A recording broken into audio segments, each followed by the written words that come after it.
We continue now at the top of Daf Kuf Samech Tes Amid Beis in Meseches Bava Basra. This is Bava Basra Daf 169b. And the previous summit, the Gemara was dealing with a situation where a buyer, he loses the deed to the property which he bought, and so therefore he's requesting another deed. And the Gemara said that according to the Tanakam of the Brisa, we can write him another deed and we'll just leave out the achrayus. He won't be able to use that deed to collect. It will just prove that he bought the property. And the reason why we do that is we're afraid if we write him a real document, maybe he really has the original document. And then what he will do is, if this land is ever taken away from him, and again, he bought this land and there was achrayus, the seller took responsibility. So if this land is ever taken away from him and he has two deeds, he'll be able to collect from subsequent buyers of the seller twice, which would of course be problematic. And so the Gemara asked on the previous summit, well, why not just write him a deed and write him a perfectly good deed which he can use to collect with, but then just write a receipt, write a shover for the seller, and that receipt will say that any document that the buyer has that's after this particular date, that document will not be good to collect with. Then the buyer will only be able to use his original deed, his original document to collect with.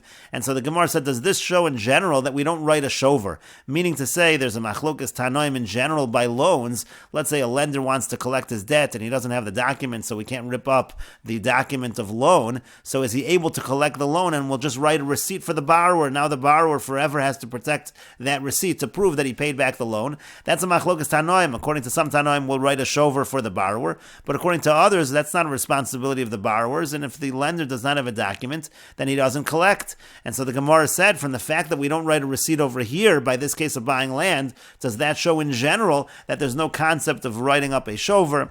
And the Gemara continues and says, Amar Lahu, he said back to them, Rav Ashi responded, it could be bialma kosvin shover. It could be that in general, by cases of loans, we would write a shover, we would write a receipt, the lender would be able to collect his loan, and the borrower will have to keep track of that shover. But over here, in this situation where we're talking about a piece of land that we don't want the buyer to have two deeds, to have two documents attesting to the fact that he bought the land, Hainu time, the reason is as follows. The reason why even with the shover, that wouldn't help over here. Why? The deal, because maybe Azal Balchov, what's going to happen is a creditor will come, V'tarif minei de lokeach, a creditor of the seller is going to come and take away the land from the buyer. V'azal iyu v'tarif lekuchos, and he's going to go ahead. What's the concern? He has two deeds now and he'll collect from two separate buyers. But the problem is the shover is not going to help. The shover, gabi lekuchos leka, the shover is not by these buyers. The shover is sitting by the seller. And so therefore writing a shover for the seller, the buyers don't know to go to the seller to see if he has a shover, and therefore that's why that's not going to help. But the Gemara still continues and asks, sof, but still at the end, what do you mean that the buyers don't have the shover? Lekuchos lava mori diara hadri, won't these buyers go back to the original owner of the land? These buyers, the subsequent buyers from this seller of the land, they're going to want to get reimbursed from the fact that for the fact that the land got taken away from them. They will go to the seller, and the seller will show the shover. Once the seller shows them the shover, they'll go back and say that you took this land away from us inappropriately. But the Gemara says that's not such a solution, because adahachi vachi, but in the meantime, by the time they go back to the seller and realize there was a shover, shamid v'achal peri, this buyer over here who collected from them, and he collected from them unjustly, he's going to eat the produce from the field. Now you're going to have a problem that he took all of this produce, and so therefore that's not really a solution. And the Gemara continues, Inami, or we could say another answer, the reason why, the fact that the buyers will eventually go back to the seller to discover the receipt, the reason why that is not a solution is l'lokach shelo b'achrayus. Sometimes these buyers, they might have bought without any achrayus. Maybe the seller didn't take any responsibility, and now they've lost the land, and maybe they're never going to go back to the seller and find out there was a receipt, and so therefore that's why a shover is not a good solution in this situation. But the Gemara continues, Ihachi, if so, Shtari Halva Nami, when it comes to documents of loans as well, aren't these all the same concerns? In other words, when we write a shover, we said that when it comes to Shtari Halva, it could be Bialma Kosvin shover. We would write a shover when it comes to Shtari Halva, but when it comes to a situation like this of buying land, you have all these problems with writing the shover, because again, the Lekuchos don't realize that the Mocher has a shover, but that should be the same thing over here. If you're going to write a shover, let's say by Shtari Halva, let's say you have a situation where a Malva collects from a Lova, the lender collects from the borrower, and the malva does not produce a shtar, and so you write a receipt for the lova for the borrower, you still could run into all of these same problems, because the lender might actually have his document, and he'll go and he's going to collect from buyers, people who bought land from the lova, and again, they're not going to realize that there's a shover over here. It should be the same exact problem. And the Gemara says there it's not a problem, because Hasam over there, when it comes to shtari halva, the zuze masik, when it comes to a loan, it all had to do with money. There was money that was borrowed, he owes him money, so Amri, so they're already the buyers. Let's say someone bought land from the buyer, let's say someone bought land from the borrower rather, they're going to say to themselves, these buyers will say to themselves, Paise Balchov Bezuze. Well, maybe he was able to appease the Balchov by giving money. They're always going to go, before they give up their land, they're always going to go to the borrower first and see whether the borrower actually paid back the loan. And therefore, when they go to the borrower will show them the receipt. It's not a problem. But over here, when you're talking about a situation where it's a person who bought land, and this person who bought land, the land was then taken away from him, and now he's going ahead and repossessing from others with land. So da'ara masik, here all of this is involving land. Meida yadi, so everybody knows demand masik ara bezuze lo mafayis. If somebody was supposed to have land, he's not going to be appeased with money. He's going to want to get land, and so therefore they're not going to go to the seller and to see whether the seller, maybe he paid off, maybe he compensated this buyer and gave him money, because money wouldn't be good enough. Of course, he bought land and he's going to want land, and so therefore again, that's why you run into this problem that even if the seller has a receipt, it could be that the buyers who their land is taken, the buyers from the seller, those subsequent buyers, when their land is taken away, they don't go to the seller to see if he has a receipt, because they're not even going to bother, because again, this person is not going to be appeased with money. He's only going to want land, and so they're going to assume they're the ones with the land, they're the ones who bought the property from that seller, they're the subsequent buyers, and so therefore again, they won't discover this receipt. That's why it's particularly a problem over here, but it's not necessarily a problem by shtare halva. It could be by shtare halva, we would write a shover. And the Gemara continues, Amar Mar, the master said, again, this was the opinion of the Tanakam in the Brisa brought in the previous daf, Chutz minu achrayus shabo, again, if the buyer lost the deed, he lost that document proving he bought the land, we'll write him another one, but we just write it excluding the achrayus. He can't use that second deed in order to collect with. And the Gemara says, Hechi kasvina, well, what exactly do we write in order to exclude the achrayus? And the Gemara says, Amar Rav Nachman says, the kasvi hachi, we write as follows, Shtara dinan, this particular document, the lo lemigvi bay, it's not to be used for collection. Lo mi meshavdi v'lo mi bnei chori. You can't use it to collect from nechasim meshubadim, property with a lien on it, and from free property as well. You can't use it for collection at all. Elakiyechi de teikomara biyadi de lokech. The entire purpose of this document is in order that the land should remain with the lokech to prove that he bought the property. Again, because the idea is that he lost the original deed, and so therefore, again, if you write this in, he's not going to have two deeds to be able to collect with, because the second deed, it says specifically that he will not be able to collect. And the Gemara continues, Amar Rafram says, Zoso Meres, this seems to prove that Achrayus to Sofaru, that let's say Achrayus is left out of a document, we assume that's just a scribal error, and automatically all documents have Achrayus, you're able to collect with them. That's why in this particular document, you actually have to say there's no Achrayus, otherwise we assume there's Achrayus. As he explains, Taima, the Kasav Lehachi, the only reason why there's no Achrayus in this document is because he wrote it this way. Halo Kasav Lehachi, but if you didn't write that, Gavis, and then you could use it to collect with.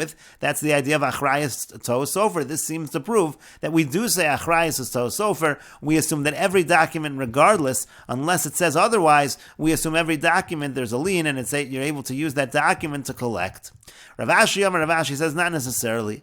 Achrayus lav to sofer. It could be that achrayus, we don't assume it's a scribal error, and if achrayus is not written into the document, you can't use the document to collect. Umay chutz me achrayus shavo. And according to that, what does it mean when the Tanakama says to exclude the achrayus? It simply means delochsib be'achrayus. You don't write in achrayus. You don't have to write specifically in there that this is not with achrayus, that you can't use this to collect. Automatically, if you don't write that you're able to collect, that's automatically assumed that you're not able to collect, according to Rav Ashi. And the Gemara continues, there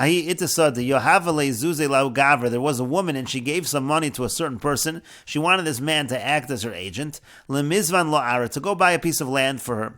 So he went ahead and he bought the land, but he did a shalom achrayus. He bought the land and there was no responsibility taken by the seller that should the land be taken away from the woman, the seller will now reimburse. He'll be obligated to reimburse the woman. That's normal in a sale of property, but here the guy goes ahead and buys the property on behalf of this woman, and there's no achrayus taken by the seller.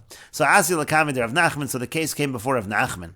Amar Lei, so he said to the agent, this person who was buying on behalf of the woman, she can say to you, I sent you to do something for my benefit, not to mess me up. If you're going to buy the property with no achrayus, that's bad for me. And so therefore, essentially, Rav Nachman said to this man, you are responsible now to cover for this mistake of yours.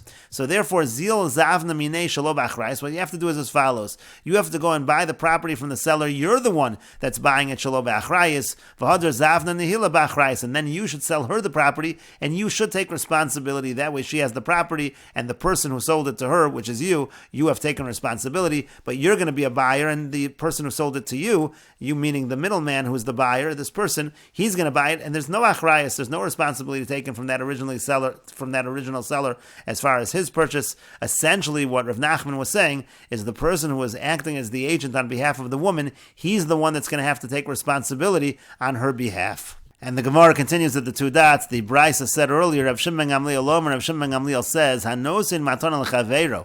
If a person gives a gift to his friend, v'hechzer lo es hashtar, and then the buyer returns the shtar to the person who gave him the gift, chazra matanaso, then the gift goes back. The Chachamim say that's not true. You can't simply return the document in order to give back the gift. There has to be another formal kinyan made to return that land. And the Gemara says, "My time with Rav Shimon ben Gamliel. What's the reason of Rav Shimon ben Gamliel that simply returning the shtar creates a kinyan in the other direction?" Amar Ravasi says, "Nasa ka'omer lo." It's as if he said to him, "Sada zu nesun alach kol zman shashtar biyadich." The way Ravasi understands, not like we explained earlier in the Rashbam on the previous Amud, the way Ravasi understands is it's as if when a person gives a gift and gives a shtar, let's say he's giving a shtar for a particular piece of land as a gift to somebody, that recipient of the gift, he's telling that recipient, this field is yours as long as you have the shtar. But if you don't have the shtar, meaning if you give the shtar back to me, then it's no longer yours. That's Ravasi's understanding of Rav Shimon ben Gamliel. Ma'asgif Rabba asks on that, if so, nignav o avad nami, are you going to say the same thing if the document is stolen or lost? Now suddenly he's not the owner of the property anymore. That would be ridiculous. Elama Rabba, rather Rabba says, biosios nignos b'mesira kamiflagi, as we explained on the previous Amud in the Rashbam, the actual machlokas tanoim here is whether letters, meaning the content of a document, can that be acquired simply by giving over the document. Again, the situation of osios niknos b'mesira is, let's say you have a person who receives a piece of property with a document. Ruvain either gives or sells property to Shimon, and he does that with a shtar. That's how Shimon acquires the property. The question then is, if Shimon gives that document to someone else or gives it back to Ruvain, does that create a kinyan to the new person that he gives it to? That's the question of osios niknos b'mesira. Rav Shimon ben Gamliel savar osios niknos b'mesira. Rav Shimon ben Gamliel says that letters, the contents of a document, are acquired simply by giving over the document. For Rabbanan Savri, ein osios niknos b'mesira. The Rabbanan say no, osios are not niknos b'mesira. And the Gemara continues, Tanu Rabbanan, the rabbis taught, Haba lidon b'shtaru v'chazaka. Let's say somebody comes with a claim that a particular piece of land is his, and he says he can prove it with a shtar, he has a document, but he also has a chazaka, which essentially means that he was there for 3 years uncontested, which also establishes his ownership of the property. So what should he use? Should he use the shtar or should he use the chazaka? Nidon b'shtar divrei Rebbe. Rebbe says he should use the shtar. That's what Rebbe says. Rav Shimon ben Gamliel omer b'chazaka. Rav Shimon ben Gamliel says he should use the chazaka. And the Gemara says, "B'mai kamiflagi." What exactly are they arguing about? Ki asar Rav Dimi Amar. When Rav Dimi came, he said, "Biosios niknos b'mesira kamiflagi." They're arguing about the issue of osios, the contents of a shtar. Can that be acquired through mesira? And the Rashbam explains, Tanu Rabbanan Habalidon, and the rabbis taught, again, if somebody has a shtar and chazaka, Keneged Hama'ar al Sada Shabiyado B'Shtaro V'Chazaka, meaning corresponding to somebody who's protesting on the field that's in his possession, he has a shtar and chazaka. Shatoin Karka Zek Hanisim Mimcha, he says that I bought this land from you. V'adayin Hashtar Biyadi, the reason why I'm on this land is because I bought it from you and I still have the shtar to prove that. V'gam Yeshli Edim Shachalti Shnei Chazaka, not only that, I also have witnesses that I was here enough years to establish a chazaka. Nidon B'Shtar Divrei Rebbe. So again, Rebbe says that we use the shtar in order to establish that the land is his. Now the Gemara is going to go on and explain exactly what's going on in this Machlokas Tanoim. Various Amoraim will explain it, and the Rashbam says I'll explain it in each place according to the various Amoraim. But in any case, Rebbe says Nidon B'Shtar, and Rabbi Shimon Gamliel Omer B'Chazaka. Rabbi Shimon Gamliel says no, you don't follow the shtar but the Chazaka. Now, as we're going to see, there's a Machlokas Amoraim. Yesh mehem shetzarich lefarish Rabbi Shimon dekamer b'chazaka v'lo b'shtar. Some Amoraim say that Rabbi Shimon Gamliel means you use the chazaka and you don't use the shtar. V'yesh shetzarich lefarish af b'chazaka. Some say what it means is you can use even chazaka, but of course v'chol shekein b'shtar you can certainly use the shtar as well. Hilkach mashakasu b'svarim, and therefore the Rashbam notes some svarim have the gears as follows: b'chazaka v'lo b'shtar ema af b'chazaka nira delo garsina unfortunately, it's better not to have those words in the text, because again, the Amoraim will argue exactly what Rav Shimon ben Gamliel means when he says bechazaka. And the Gemara then said, "B'mai kamiflagi." What exactly are Rebbe and Rav Shimon ben Gamliel arguing about? When we talk kach neda perish habraisa, when we understand what they're arguing about, we'll understand the explanation of the brisa. And this next Rashbam really is from the next Amud, but we'll read it as well. Rebbe savar osios niknos b'mesira. Rebbe holds, according to this explanation of the Machlokas Tanoim, Rebbe holds that the contents of a shtar can be acquired through mesira. Kedekamar nami Rebbe behedya beperak hamocher sasfina. Rebbe said this earlier as well in the Mesechet in perak hamocher sasfina. Shamocher shtar chov lechaver. We're talking there about selling a shtar chov, which is again a document which collects a debt. So let's say one sells that document to his friend. Kevan shemasar lo es hashtar biyad. Once he acquires the document, he physically takes the document, he acquires the debt. And now the borrower now owes the money to this new person who has the document. Just like he used to be meshubet to the lender, now he's meshubet to this new individual, as long as again the lender was not mochel the debt. Like Shmuel says over there. And what it means to say is as follows, according to this explanation. If somebody's coming to judgment and he has both a shtar and chazaka, v'toe and Ruvain keneged hama'arer, and so Ruvain's making a claim against the person protesting. This person is protesting and saying the property is really mine, and Ruvain's making a counterclaim. Sada zu shalihi, this field is actually mine. Sharei Shimon shekanu mi Levi, because Shimon, who acquired this field from Levi, masar li shtar mechira, he gave to me the shtar mechira hakosu b'shmo, which is written in his name. V'kan nisi asadim b'mesiras hashtar, so he's claiming that I've acquired this field through the giving over of the shtar, kilu nichta b'shmi, as if it was written in my name. That's the idea of osios niknos b'mesira. So one of his claims is he has this document. V'gam echzakti b'sada shalosh shanim, and also, not only do I have a document, I've also been on the field and established a chazaka for 3 years. Nidon b'shtar divrei Rebbe. Rebbe says that we use the shtar.